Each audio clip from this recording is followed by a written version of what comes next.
Hey everyone, I am so excited today to have my friend Donetta on. Um, we were having some conversations over on the Instagram page, and people started sending in and asking all these questions. And I was like, oh, I know the perfect person that I have to get on and ask to come on and speak, and it's Donetta. And I actually told people she was coming before I ever asked her. So I kind of twisted her arm, coerced her, but she is a wealth of knowledge and information. And we had a bunch of questions sent in, and this is just for entertainment purposes only. This is not financial advice, kind of got to say that. Without further ado, we're just going to get right into this. A lot of people had questions on what's the difference in centralized finance versus decentralized finance? What's the difference in going to these FedNow systems and cryptocurrencies, digital assets? What's the good part of it? Maybe not the not so good part of it. And what does that look like? We're just going to kind of jump right into that. And so, Donna, my first question is like, what led you down this path? What made you want to start looking and researching all of this?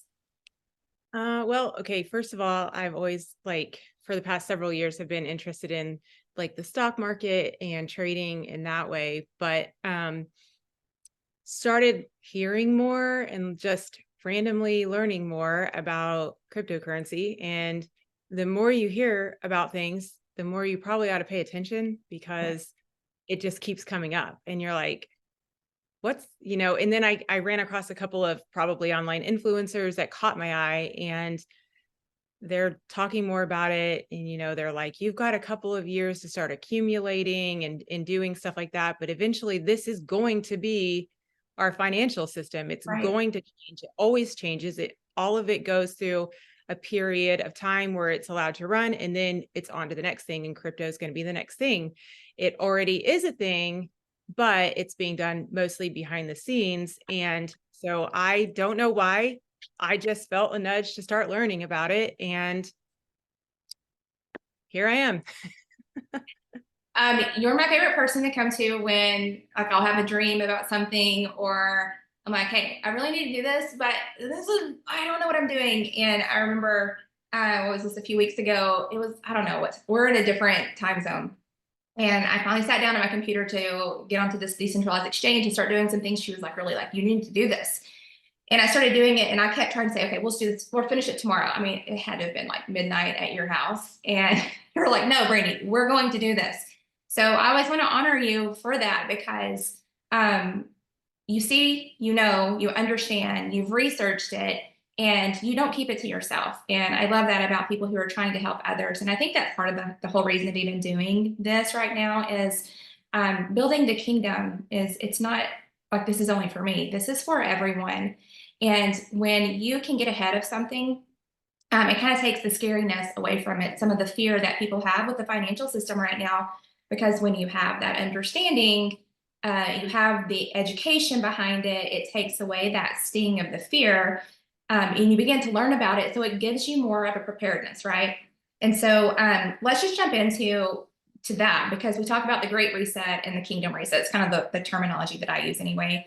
And looking at centralized finance, which is what we have right now, versus decentralized finance. So, how can this blockchain technology, digital asset space offer people like those DeFi versus CeFi? And can you kind of explain what those are? CeFi is going to be anything so that's your centralized, basically. Those are, when you hear me talk about a CEX, it's a centralized crypto exchange. So it's going to be anything that you've probably heard about before if you've been paying any attention at all. Now, if you've not been paying attention, you may not know the exchanges at all that I'm going to mention, but those are going to be more like Coinbase, Binance, Kraken. I think there's one called, Uphold, that's one a lot of people yeah, use. Uphold is used by a lot of people because Uphold was allowing XRP to be bought when nobody else was allowing it to Right. be bought. And so those are your more like centralized exchanges. And the reason why they're more of the centralized finance is because those exchanges only allow cryptocurrencies that have been regulated. With that said, Uphold did allow XRP on when nobody else would allow XRP on because XRP, Ripple, the company that made XRP, has been under the scrutiny and a lawsuit of the United States government, the SEC. And Yeah. so that's a very interesting situation in and of itself. You can go learn more about that. But anything on a CeFi is going to be like centralized exchange is going to be more like a bank, like a regular bank that you walk to. You can go online, you can bank. It's the same thing with those centralized exchanges, only certain cryptocurrencies. So it's going to be like Bitcoin, Ethereum, XRP, Cardano. It's going to be the ones that are like, okay, we'll allow you to be bought. So that's it. That's the main thing. We will allow it. Yeah. So a DeFi or a DEX would be a definance exchange. Those are going to be allowing you to buy a lot of different tokens. They're not regulated by anybody. And so it can be the Wild West, yes, Right? but the thing about it is when you do your own research, which is called DYOR in this world, you can start to see like what projects are good, what projects you might not want to be a part of. You definitely do need to pay attention to things that are going to be rug pulled, which is basically when a bunch of investors come together or influencers more or less, and they pump a project and then they get it to a certain amount and then they dump it, which means they rug pull the entire project. So anybody that's left in that project, they're going to lose their money, and the people that were pumping it are going to walk away with a lot of money. Right. So those are things to pay attention to with DeFi. But I love DeFi because there is no third party. There are not people controlling it. It's all done in code.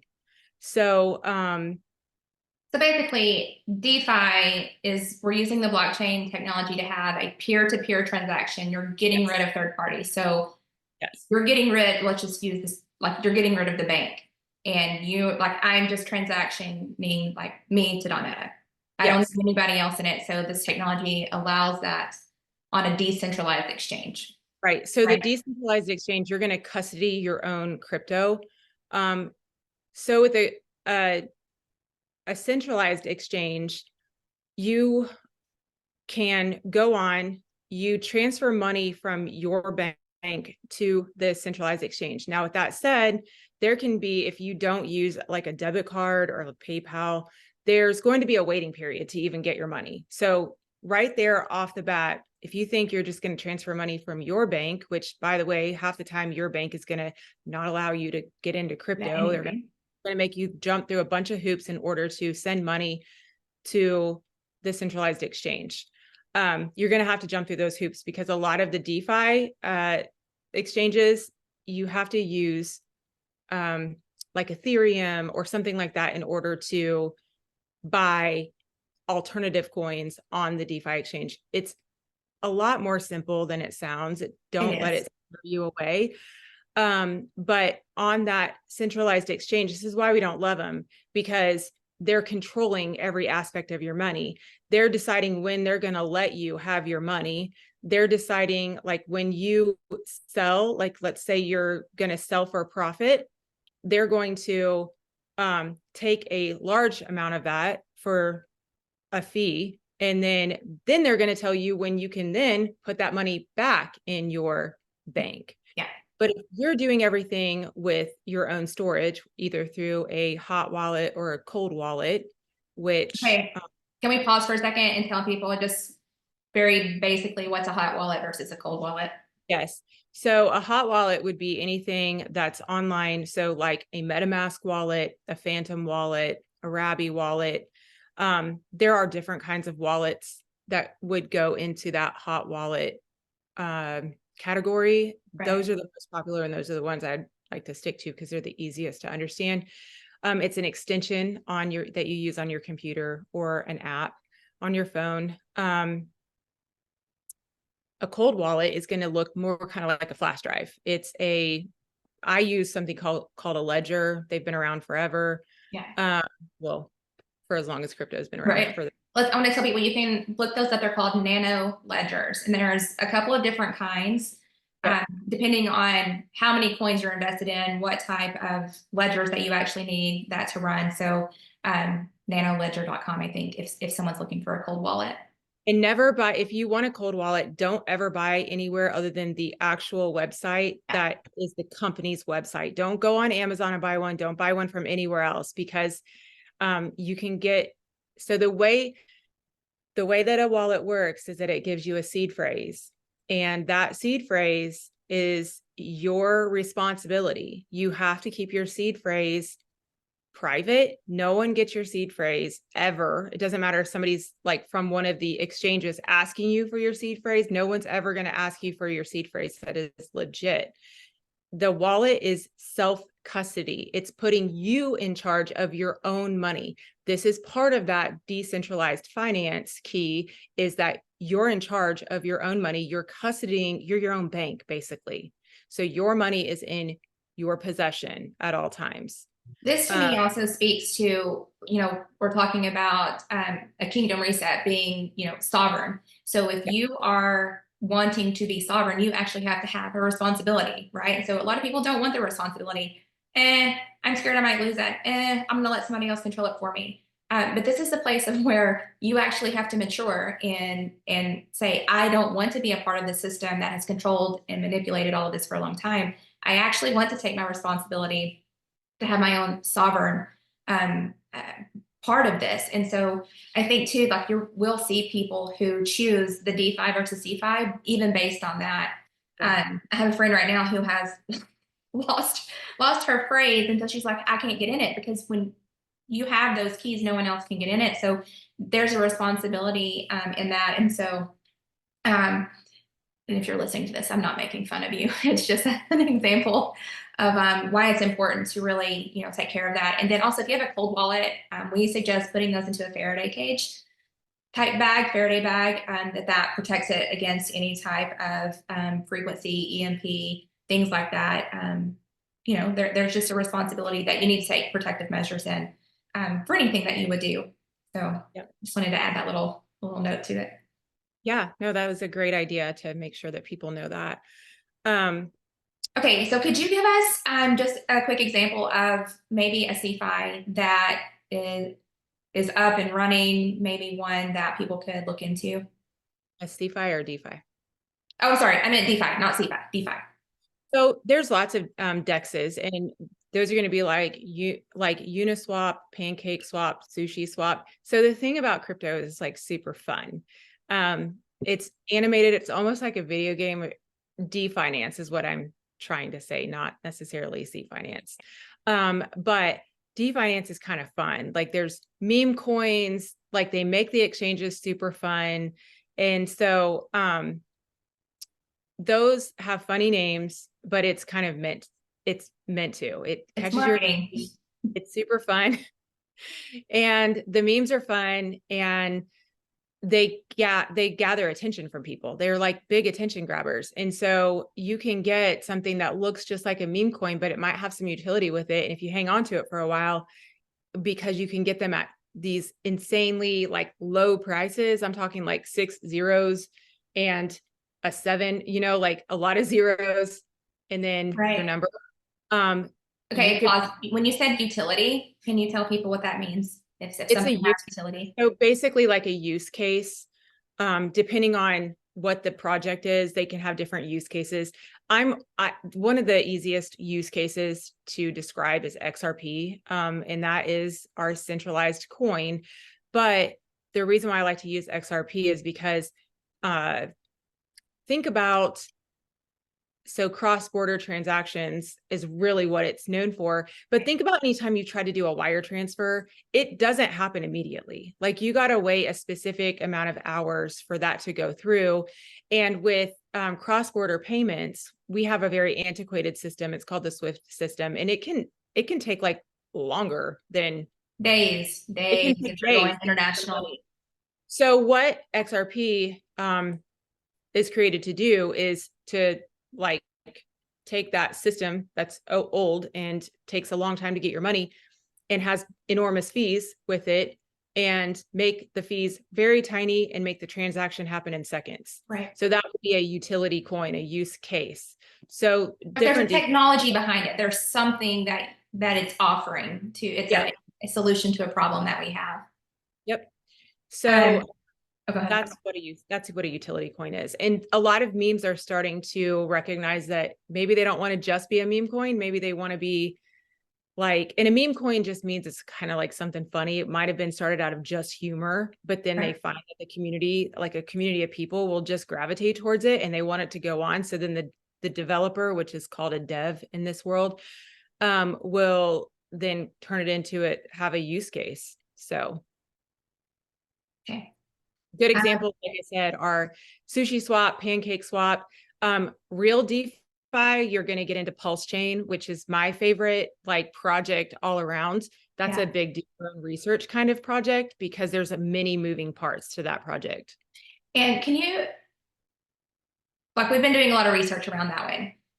Can you tell, like, I mean, like, what is Pulsechain solving the problem of? Like, why are we looking at that? Why is someone needing research? So rug pulls, that's one thing. There's lots of developers coming onto Pulsechain. And the thing about Pulsechain is like, they're making sure that they're like, this part is where it gets like hard to explain, but basically when they've got a liquidity pool over here, they've got a bunch of coins feeding into that liquidity pool. And it's almost like a closed system where these coins are feeding these coins are feeding these coins. So no matter if like a whale comes in and sells a bunch, it's not going to move the price very much.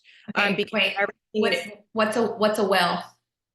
A whale is basically somebody who holds enough crypto or holds enough of that asset in order to tank the price if they were to sell it all at once, or even if they come in and buy a whole bunch, then move the price up significantly.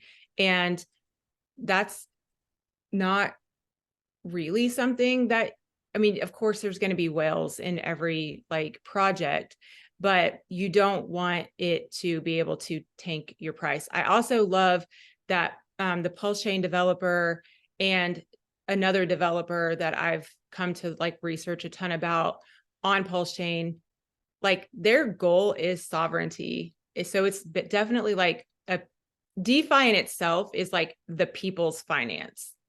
But Pulsechain is really leaning into that and really seeking to make it not something that the developers could take advantage of people with. I think that's about the best way to say it. Like I was listening to one the other day, and his overall goal is that when he creates things, and he's created a ton of coins on the Pulsechain, and for him, he's like, my goal is like, I can't ever, like, if I were to sell everything that I have right now, he's like, it wouldn't move the price. And I would make less now and he holds a lot. So he's like, I would make less now than I would if I hold it longer.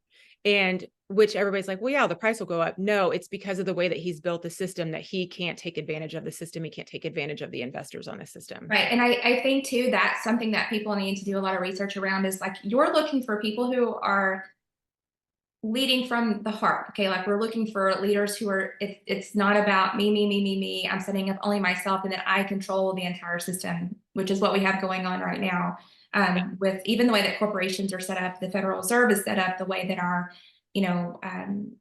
central banking system has been set up, not just here, but the worldly system. And when you look at the IMF, which is the International Monetary Fund, and even how they meet with all of these nations, they control all of that.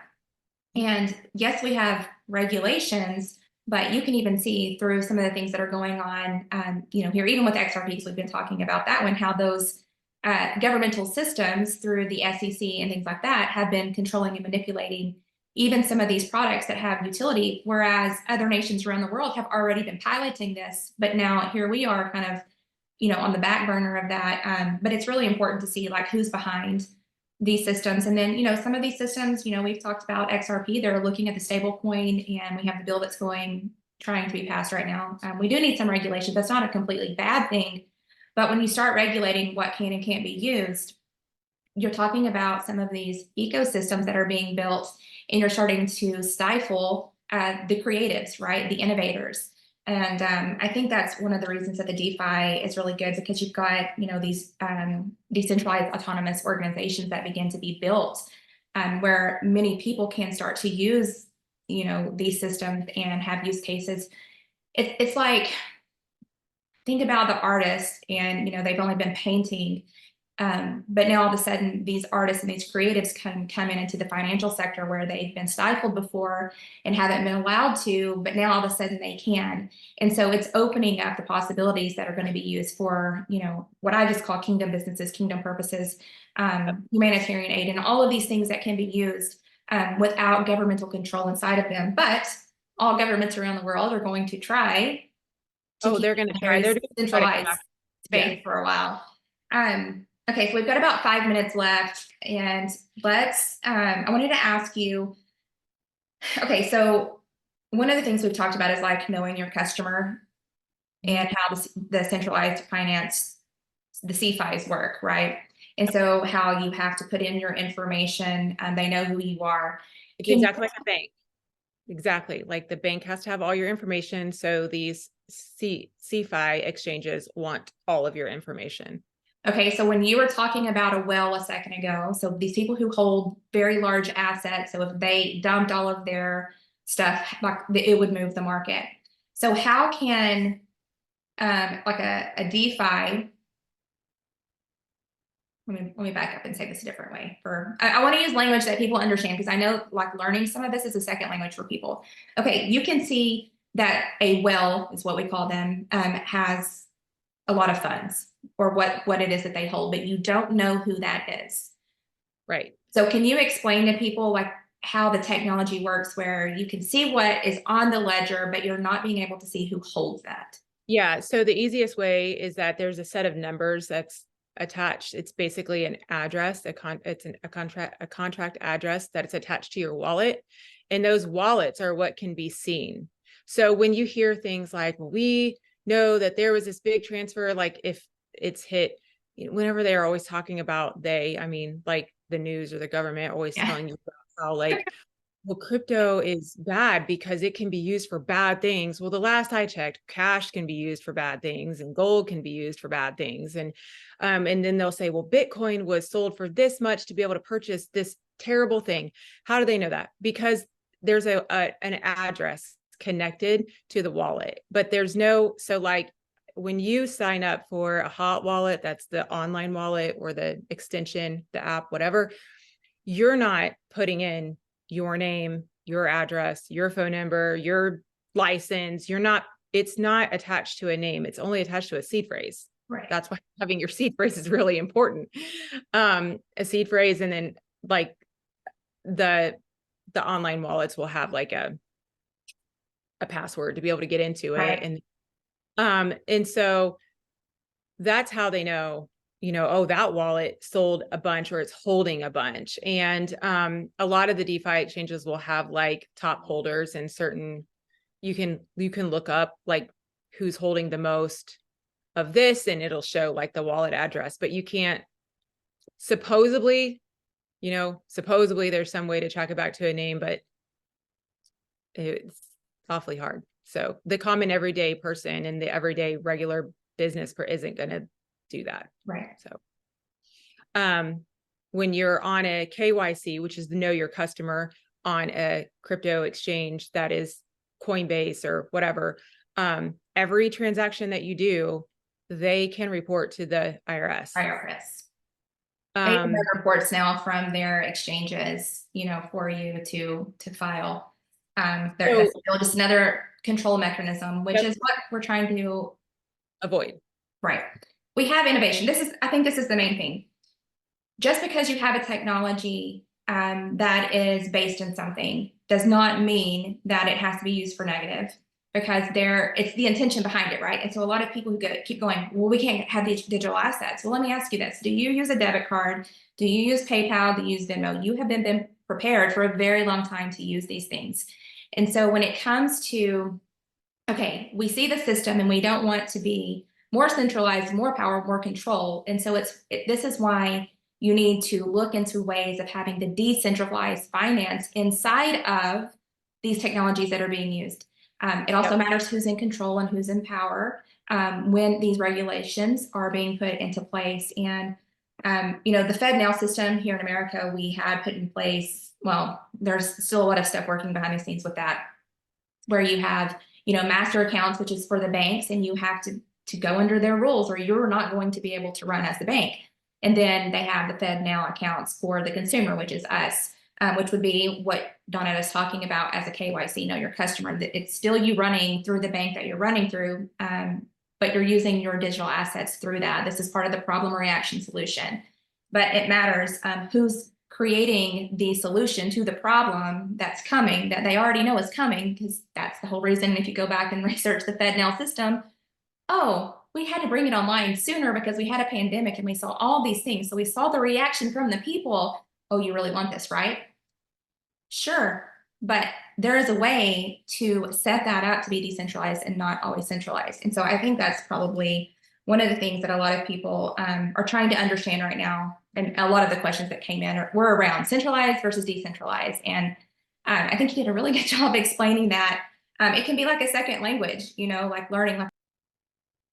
All right, so if someone has just a beginner, they have not been into the crypto space, the digital assets, can you tell them, like, here, go, this is where you go. This is where you start your research. Just very simple, very easy, just to kind of get your feet wet and start learning. The first thing that you need to do, which I was going to say, go to a crypto exchange like Coinbase. Right. First thing I'm going to say is get a wallet, because you're going to want to store whatever you buy on your wallet. You don't want to leave those on an exchange, because if it's not, there's a saying that's called not your keys, not your crypto. Those keys are basically the software that's on the blockchain, that the smart contract that allows you to, that's your crypto, nobody else's crypto. But if it's on that exchange, just like a bank, they can take it from you. So you always want to move your money off of the exchange. And so the first thing you need to do is get a wallet situation. You can get a hot wallet if you want to start today, or you can wait and buy yourself a Ledger Nano from the website. Remember, we don't buy it off of Amazon or any site that's not Ledger. I think it's probably ledger.com. I don't know. You have to research, but and then you're going to go to like a Coinbase or an Uphold. Those are probably the two easiest ones I'd say to go to. And you do have to go through the process on those. That's what she was talking about with the KYC, know your customer. You will have to put in your license, your information, just like you do at a bank. And it connects, whether you're using a debit card, you're connecting straight to, your savings account, your checking account, things like that. And it's okay to connect to those things, by the way. It's like that would be like something that I would say that's okay to do that safety wise. With that said, if you do like the ACH, so if you connect to a bank account, they're going to hold your money for 7 days. Like the crypto exchange is going to hold the money for like 7 days. Right. So before being able to be released, if you wanted to transfer it back out, is what you're talking about. Yeah, both. So if you're putting money in, it's going to hold it for a period of time, and when you're taking money out, it's going to hold it for a period of time. But it doesn't hold it for a period of time if you're transferring it to your wallet. Does that make sense? Yep, it does. So, okay, someone had sent in a question. I forgot about this one. They were asking about the ISO coins. Can you just briefly tell us, like, what are those? What does that mean? The ISO coins are the coins that basically the powers that be have determined are going to be our coins for transactions. So like I mentioned, XRP, and the use case of that would be cross-border payment systems. So it's anything that's like that, cross-border payment system, different kind of payments, peer-to-peer kind of stuff. Like, it's not in the DeFi way, but these are the coins that they've decided that are good for us and that we're allowed to have easily. But doesn't mean you shouldn't invest in them, because they will be used and their value will go up. Right now is a pretty decent accumulation time for those coins. So you're going to be looking for something like XRP, XLM, XDC, Quant, Cardano. That's a good one. You named a ton of them just there. Yeah. So you named a lot of them there. And you can just go in and research, the ISO coins. Yeah, and what their use cases are and why their value is going to go up. So And those you can are also kind of go on and see no. like what corporations are already attached and Yeah. using the products, the solution that those specific coins have to offer. So I always tell people this too when they're like, well, I don't want to use anything centralized if we're trying to move away from something centralized. But here's the deal. We are still in a system and operating in a system like you're still using your bank, right? Well, Mhm. it's centralized, but you're still using it, correct? Yeah. Um, even if you are taking all of your money out of the bank, but someone writes you a check and you have to go to the bank to be the third party so that they can give you the cash that you can then take out of the bank. Yes. Those are still systems that we are not completely away from. But when Yep. you have an understanding of the system, the use case, who's using it, why they're using it, what are they doing with it, this is where the education is very important so that you know the why behind the why that they're doing what they're doing, right? And Yep. so I don't want it to be like we're not saying never use any of those or don't look into any of those because even XRP with you look at the exchange rate peg, which is what it is. You can go back to the IMF documents from 2004 and the exchange rate peg all through it. This was before XRP was officially created, right? And now we're seeing, other nations that have been using these systems are trying to use, they will use that to get away from the SWIFT system. That's the grandfather. It's old, dead, dying, is super slow. And now all of a sudden you can see the problem reaction solution going on with that. And it's company here. And so they're wanting to get rid of some of these international um, coins that are being used as the stable coins. And so when you start to kind of piece all of that together, you can What's start a to see, stable coin? what'd you say? I said, what's a stable coin? Not, No, I'm just saying, like, I bet people are like, what is a stable coin? Stable well, or anything backed by like a real use asset. So it the is, and it creates like that regulation of it's not fluctuating up and down, and so you will have to use some of these stable coins in order to get on even some of the decentralized exchanges or even yeah, using the CeFi. Like you will use those. Tether's one right now that a lot of people use. That's that they yeah, will try to peg it or it will be pegged to the USD as long as we have the USD. I want to it's yes. hard to know like what terms we will actually use going forward. But so is there a use case for stablecoins and do we need them? Sure. But it's the regulation on the stablecoin that says you can only use these. That's where it starts coming into the sovereignty that I'm talking about, if that makes sense. That's what your ISO basically is. It's like what you're going to get to be allowed to use. Right. So The with allowed part. easily is what I'm saying. Like, oh, you can easily use those things. DeFi is a little bit of a different beast. It's going to be a little bit harder for any kind of control to move in on that. I mean, I know that they're currently trying, but Right. And I think there's a lot of room for development right now. I mean, this technology has been, I mean, people think this is new. This is not new. no, This is, I mean, what I think the oldest one that I found was like 1980s when it came out on the Economist site, and it has the coins there talking about it. Literally has the phoenix rising from the ashes for the new system, the new yeah, currency. And so when people think this is new, or are we sure we're going to use this? Y'all, it's been in progress. it's being used. It Like is being used. there are countries like El Salvador has been buying like a Bitcoin a day, and like Yeah. the US is pretty much one of the only countries that's like dragging their feet. And I'm quite certain there's a reason that feet are being dragged. And it's ultimately getting in early is going to be good for people who learn what they can. You don't have to be an expert to get in, by the way, just No, no. because I will tell you that I tried to learn a lot about DeFi and the exchanges and doing the stuff. I tried to learn about it before I actually did it. And it's almost one of those things that unless you're walking through it, you're Right. not really able to grasp why you're doing what you're doing and the steps of it. Like it's kind of like, because it's not as easy as just going like, here's my dollar bill. Now give me back this. Right. Steps to things. And when you do it and you're in the process of it, you're like, oh, well, that wasn't so hard. I'm pretty Right. sure like the first week I got into really getting into like a definance situation where I had to bridge my money, and I had to do some different things, which bridging means you've got one blockchain over here, you've got another blockchain over here. They speak two different languages and they need a bridge to cross over each other. So you use one amount of money on the blockchain over here to pay for whatever it is that you're wanting on the blockchain over here.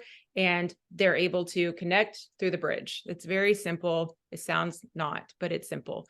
It is. And it's just like the night that you helped me, you kept sending me all the steps and telling me what I was doing. And I didn't understand until I actually started walking through it. And I'm like, oh, this is easy. As long as it's learning something new. It's just learning in anything that you do when you begin to learn it. And then once you do it, it just begins to click. So if you're even watching this and you're still like, I have no idea what they're talking about, I don't get it. Once you research for yourself and you walk through the steps for yourself, you're like, oh, okay, that's it. And then you just start adding and building on to what you're actually learning. Yep. Yeah. Like I said, you walk through the steps and you're like, okay, this wasn't as scary as I was making it out to be, or as like cumbersome I was making it out to be. Like I said, that first step, just get yourself a wallet, go Coinbase, buy yourself some crypto, start there. If you're already have money on Coinbase, let's say you've got Ethereum, now you maybe go on Twitter, X, whatever, and just start looking up like meme coins, like like just to get an idea of what's out there. I'm not telling you to go buy them. I'm telling you just to get an idea of what's out there. Or go on YouTube. I am telling you, YouTube will give you an education like nothing else when it comes to the crypto space, because there are a lot of opportunities when it comes to definance, and there's a lot of opportunities even for influencers to make money. And so they really want to put out good information, want people to follow them. And it doesn't mean like they're trying to, like, some of them are going to shill and pump a coin. But others are genuinely trying to help people. They know the information, they're trying to help other people. Right. And so they'll put like the links in their comment section of like what to go to. If you're interested in learning more about Pulsechain, there's a guy named Coffee Crypto. I love him. I devour his content because he lays things out in steps that you can understand, puts it right there on the screen for you, lays out all the links that you need. I mean, it's all right there. They get paid through those links. So when you're using those links, that's why they want to put out quality information, because they're getting paid for their links that they're sharing, just like an influencer. When you're buying a new shirt off of an influencer that you saw on Instagram, like they're getting paid for that. And I think too, when you're looking at this too, as influencers and things like that, a lot of people have put a lot of time and effort and education to educate themselves. And so they're putting out free information. So it's not, but you also want to be discerning who is putting the information out. Is there a track record? Is there watch for trusted advisors? Is it a trusted advisor? Is it a trusted advisor that's leading you to the right path? Is it someone who is really interested in what I call kingdom finances, to, set yourself up in a decentralized way to have your own sovereignty? Or is this someone who is only leading you into the centralized, telling you all the reasons? Because there are, people who work in this space, whether it's on YouTube, TikTok, Instagram, all of those, who you may not know that they're working for the governmental factions to get you understanding these systems, but that is exactly who they work for, but they become your trusted advisor. So I always preface it, make sure you're discerning who you're listening to, pay attention to it, and always submit it back to, like, is this something that I have peace about? Is this something that I need to be invested in? One of the things too, somebody asked me the other day, like, why would we even look at any of this if the system hasn't changed that? I think most people understand what happened at the time of the Titanic. And had you have known before the Titanic and that whole situation and the setting up of the Federal Reserve System and all of that, had you have known what was going to happen, you would have been prepared and set yourself up in advance as that was happening, because you already knew, and you're not sitting here, what do I do now after the fact, right? And so you are educating as these things are coming out. It is. So many people seem to be really scared about moving this, and then, if you listen to certain people, they want to scare you into why none of this. What has happened, right? Like the scared part, like there has been so much FUD around all of it. Fear, uncertainty, and doubt. Sorry. There's been so much fear, uncertainty, and doubt, which is FUD, around it, that it's almost, you're getting scared for a reason. They want to scare you so that later on when the price is up, then you'll buy it when the price is up. That's the only Right. way I know how to say it. Like, it's good to pay attention to these things while the price is low and you can accumulate it. We're in accumulation phase for this ISO coins. I'm telling you right now, like, I'm not telling you to go buy them, but if you find yourself thinking, you know what, I think those ISO coins are something I need to diversify into, learn about that. Learn about DeFi, learn about things that you can dollar cost average in, DCA into, so that you can pick these things up for pennies on the dollar, and then they're going to be worth a lot more later. Yeah. I mean, and some people, some of the messages that I received over on Instagram, I actually started that page over on Instagram, sharing my dreams about the financial system when I knew nothing about this. Like, I was just having dreams, and so I'm going to share them. And that's kind of how I got started in this. Was I was dreaming about blockchain technology, and I'm like, what in the world is block? I don't know. But it was, people get scared of money because you've been programmed to be scared of money because money's the root of evil. No, the love of money is the root of all evil. And so you see power, control, and manipulation right now playing out, and always has been, because the people, the powers that be, that have been controlling these situations and systems, they love it, right? But to set yourself up and use God's economy for humanitarian aid, solving actual problems, being your own sovereign citizen, so that you are not being controlled and manipulated in other ways. And it sets you up for more freedom and liberation, and to actually be the creditor, not the debtor, right? And so Yeah. we all operate in systems right now where we're the debtor. You go to the bank, you have to get a loan and all these things, but these DeFi systems actually allow you to be your own bank and take out your own loan, paying yourself back, not having to go through these third-party intermediaries and become the debtor again to them. And so there's so many different ways that what I have seen is that the kingdom finances, this technology can be used for good, can be. It's all about the intention and the people that are operating these systems. And I am very big on gold and silver, and that's money in these systems that are using these that need to be asset backed. You can also see which one of these products are asset backed currencies, and we are going to asset backed currency. And obviously keeping that, we don't just want to have everything digitalized, whether it's certificates, US Treasury notes, whatever that might be, or actually using silver coins in the future. That goes into this as well. It's not just one or the other, because there are some systems that are trying to get away with cash or using any type of actual physical money. I do not see that as far as like a kingdom financier goes.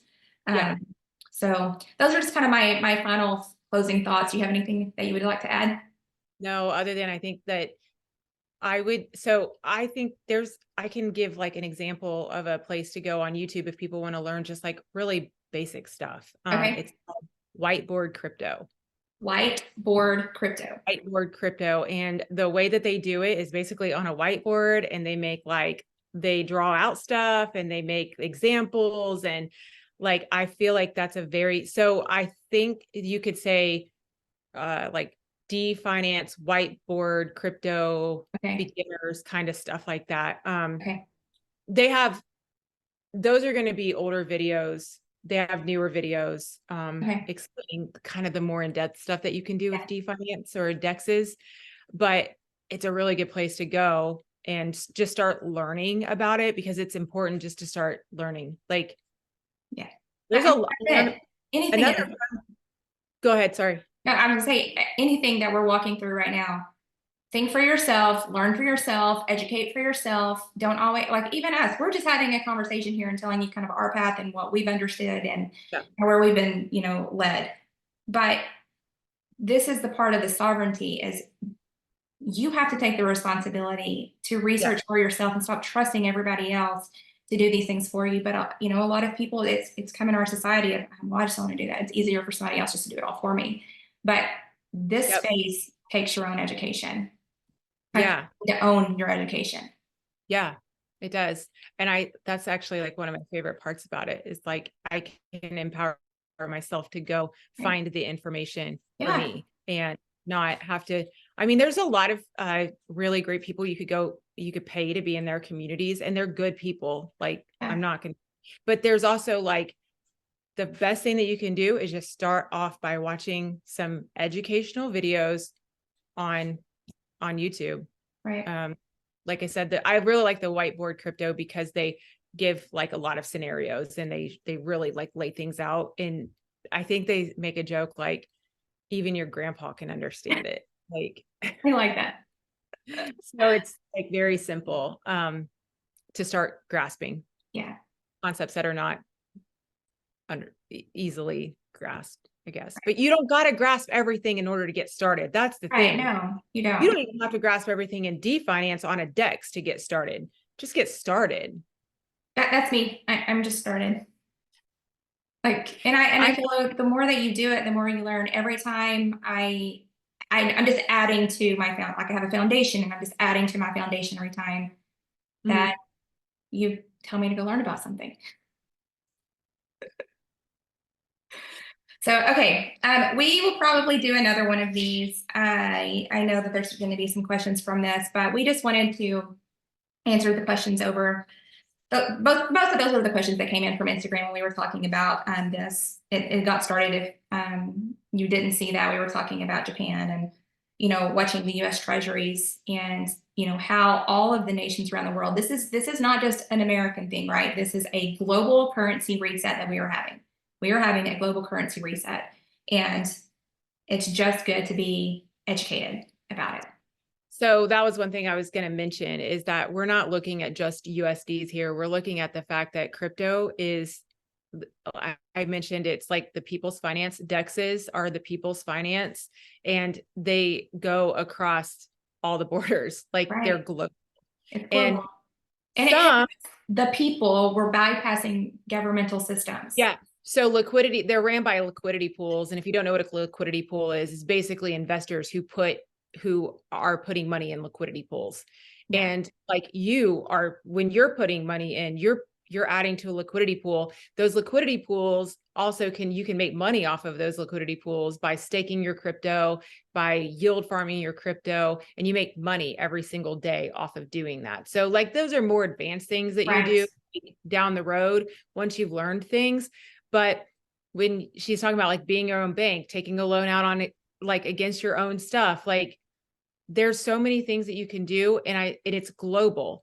Some things are going to require like a VPN because some countries like won't let you do certain things, but which is kind of like I'm putting this out there on the internet, but it's well known. Like there's certain exchanges that are DeFi that you have to use a VPN for. Well, I But mean, there's even on Uphold, there are some states that we're not allowing people to even purchase certain right, coins, depending on what state you actually live in. yes, So, I totally forgot about that yeah. because So, I I'm not mean, that's even like that. a thing here right now. And why are they doing that? Because when people begin to see where this is going and people begin to set themselves up, um, powers that be don't always like that because they want to keep that control over you. But see, we do not consent to No, that. I do not consent. I don't consent. And my personality is one that's like the minute that you tell me I cannot do something, I got to figure out why I'm not supposed to be doing it. And I'm probably going to do it. It's kind of like a invitation to do it kind of I'm thing. not. I'm not a rule follower. I tell people that all the time. I no, I do not like rules. If you're going to give me a rule, I'm about to find out why is that a rule. Like, is it for my? Why is it a Is rule? it Is it for my safety? And is it really for my safety, or is it a fake safety because you want me to be under your program so that you can control what I'm doing? and you Yeah, can make money off of me and not let me make money off me? yeah. We're not doing that anymore. We are moving into a completely new eon of time. The transition of the ages is here, and people. I'm not putting my hands back out and saying, "Here, chain me. Go ahead. I just want to be more bot." No, we are not doing that. You just got to be brave enough to step into it Yeah. So. and follow the discernment, pray, ask, I ask. always ask. I always submit. Okay, Holy Spirit, can you give me a confirmation? Is this something that I need to look into? Okay, I'll research it. If I'm not feeling so great about it and I still have questions, I'm just shelving it. Yeah. And then I'm going to come back and revisit it at the time I'm supposed to. When you ask like how I was, got into all this that's really what it was for me. It was like, I just kept popping up in front of me. And it was just like nudge after nudge. And I'm like, I better learn this stuff. Right. I mean, and for me, it was dreams. Like, I mean, that's my story is I'm a dreamer, but I was seeing this, but I had been praying about, okay, what are some financial things that I can do for my own family? And this was, I don't know, 2015, 2016. And then I started dreaming about, well, literally chains with blocks in them. And I didn't know for 2 years, what in the world are you trying to tell me? What? I don't know what this is. And then I went back and was like, oh my gosh, that was so literal. Blockchain. Okay, well, what is that? And the more that you research, then I think too, the more you read on it, the more you listen to other people. It's like learning that second language, but the more that you hear it, you digest it, you understand it, and then it just becomes a part of your own talk. Like I listen Yep. to Monetta and she uses all of these terms. I can now use all of those terms because I've listened to her, I've researched, I've, read on it myself. And so it just starts becoming part of you. Yep. So It does. And you start saying things that you're like, you have to go back and be like, oh, I have to re-say that. right. Or there's sometimes like we use terms and I'm like, don't ask me a definition, I just know what it is. But when you try to like give someone else a definition, so thank you for letting me ask you that today of like the definition. Because when you ask me stablecoin, I'm like, no, let me give you a definition. I just know what it is. But like No, to explain it to I didn't someone. really mean that for you. I was kind of like, oh, now we got to, she's talking about stable coins. Now we got to tell people what a stable I coin is. know, I know, I know. Because that was the I thing learned before we about stable started coins. this was like we have to make sure that people understand. Like if we're using words, like people just need to know what they are because Yeah. it's just Stable a coin thing. sounds obvious to me now, but when I very first heard about it, I was like, what is that? Sounds like something that doesn't move around a lot, but like, why doesn't it move around a lot? And like, what does that really mean? Right. And It's it can be intimidating if you're hearing these things and you're like, huh, I just can't. But it doesn't have to be intimidating. And I think that's what we're trying to do is take away some of the intimidation. yeah, I don't know. Maybe we'll make this a series. that would be great. Yeah. So another thing to do, like if you want to learn the technology or not the technology, but the terminology, there are YouTubes that you could just go on and say crypto terminology, and there's Yeah. going to be a bunch pop up, and they're like 2 minutes long, and it's just telling you very quickly like what they each mean. Because like I told you to go on Twitter or X, whatever you want to Right. call it, and like look up meme coins, you're going to see or you're going to see like the terminology that you're like, what are they saying? Right. Yeah. So, very simple little things that you can go learn about Yeah. that help. And do it in little bite-sized pieces. Don't think you have to know it all today. I mean, just choose DeFi versus CeFi. Make Yep. that your thing. What I need to know the difference in this. I need to understand it. And that's it. Don't worry about all the other things. Just what are those two things? And then you can go and decide, well, do I need to invest? Where should I invest? How Mhm. should I invest? And so we've laid out some of those for you to start researching today. So any closing remarks? You good? Oh, just learn DeFi, please. Go learn about the financial system that is happening right underneath your nose. Yes. It is. It's not there. It's there. And it's It's coming not fast too. coming. It is here. It's here, and it's coming on a level, regulation wise, very quickly. We're going to see it end of this year, next year, likely sometime. I mean, it's been pushed off for a couple of years, but it's coming so fast now with all of the lawsuits and the SEC stuff. And now seeing that certain people in the SEC are now under investigation for buying things that they were they were trying to, Because they know that's but they part of know the corruption it's that is right around, being it's exposed. literally around the corner because the other countries are already implementing it. So this country's got to get it together. Yeah, and So, they will. yep. I don't know how together, but I mean, the people will. Together. The people, we're gonna get it together. We're going to get it together. Yeah. All right. Thank you so much, my friend. I love you. I thank For you having just me for on. taking this time to just offer all of your wealth of information that you have. I know other people will be excited about it, and we'll Nope. schedule another one. I'm sure we'll have Understand. questions come in, and then it'll be fun. I like chatting with you and just soaking up and honoring all of this that you're willing to share for people. Well, I appreciate you because I've learned so much about Kingdom in the last couple of years, just having you as my friend, that you're more of a wealth of knowledge than I could ever be. No, not at all. This is just We all have our lanes and our roles. And you know what? I posted something last night about, when you step into your own authenticity, when you just are you, you're not competing with anybody, and we all have something to bring to the table. And that's where we are right now, is everyone's being asked to take these action steps, all the things that we've been learning and growing in. Now it's time for action. So I'm proud of you too, because I know you don't do a lot of public speaking on this. Came on because you were like, I need you to do this. And I'm like, no. I don't want I didn't really to give you a choice. I said, you're coming. Because I know that I know what's inside of you. I see it. Well, you're good at calling things out. And I trust you. And that's the reason why I did it. Well, you did wonderful. And I'm really grateful and thankful. And I know other people will be too. So, okay, we will see you guys next time. And I hope that this helps you in some way. And if you have any questions, you can just put them in the comments below, and we'll kind of go through those to see the next one that we do and maybe answer those.